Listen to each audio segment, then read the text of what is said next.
Basi tuangazie taarifa za biashara. Wakulima wa mpunga katika eneo la Karaba la mradi wa unyunyuziaji mashamba maji wa Mwea wamenakili ongezeko la kiwango cha uzalishaji mpunga kufuatia uwepo wa maji ya kutosha.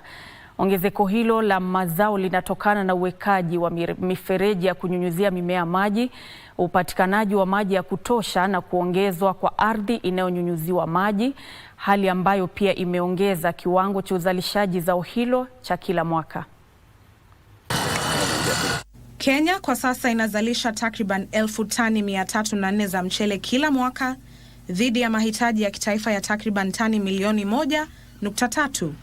Changamoto hii pamoja na usambazaji duni wa maji umesababisha uzalishaji mdogo kwa msimu mmoja wa mazao kila mwaka. Hata hivyo, kufuatia kukamilishwa kwa ujenzi wa bwawa la Thiba, kiwango cha upatikanaji wa maji kimeongezeka na kupunguza changamoto zilizokabili shughuli za unyunyiziaji maji mimea.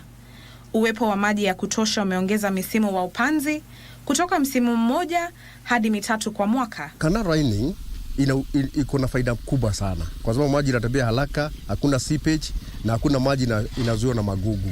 Wakulima wanasema kuendelezwa kwa mradi wa unyunyiziaji mimea maji wa Mwea kumeimarisha maisha ya wakazi, kukabuni nafasi za ajira pamoja na kukuza kipato cha familia nyingi katika eneo hilo.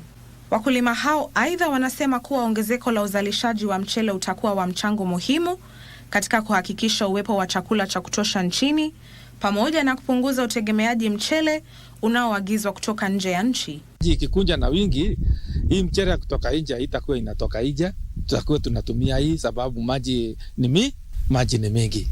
Mradi huo unaosimamiwa na idara ya unyunyiziaji mimea maji kupitia halmashauri ya kitaifa ya unyunyiziaji maji pia umeweka mikakati ya kuhakikisha usambazaji sawa wa maji miongoni mwa wakulima hasa wakati wa msimu wa kiangazi. Tangu Kanaro ikorogwe na Chinese inafanya mzuri juu maji inakunja kwa haraka sana.